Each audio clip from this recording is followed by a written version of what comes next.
Have you ever had a mango lassi before at an Indian restaurant? I was inspired to make my own version of mango lassi ice cream. I started with a 1 pound, 8 ounce package of frozen mangoes, and then I added in 5 ounces of honey and 5 ounces of heavy cream.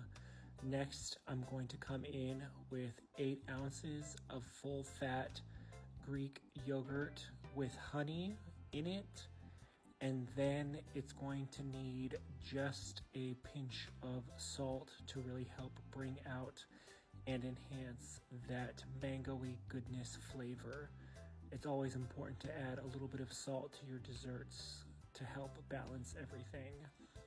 Of course, I'm gonna have to come in with a splash of my homemade vanilla extract. This extract takes 1 year to brew, but it is absolutely worth the time that it takes to make it. Finally, I'm gonna pop the lid on my Instant Pot blender, and I hit the frozen dessert button, which did start out whirling things around, but I had to frequently take the lid off and move everything around so it did not get stuck in the bottom. This process became irritating and repetitive, but after I got it broken up enough, I was able to hit the blend button, and I started out on medium speed, and I worked my way up to the highest speed until it made a smooth mixture.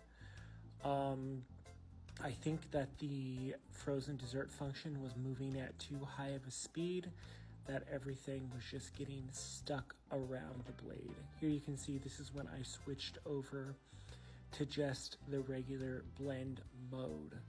I did it for maybe about a minute, if that, at which point I decided to take it off, and it needed a taste test. At that point, when I was tasting it, I basically decided to add in more heavy cream because the flavor was just a little bit too kind of like a bitter flavor, or a little bit piney, like a tree. You know how mangoes can be. And since I did use frozen mangoes, I didn't really have any control over the ripeness or the quality of them at the time that they were frozen. But the heavy cream did the trick. It was an extra 3 ounces, and then I just gave it a quick whirl to get that all mixed in. At this point, it was absolutely perfect. I had to stop myself from serving up a dish. You can see I'm going back in here again. I'm not going to tell you how many times I went back in there. Now I'm just going to pour this in a container.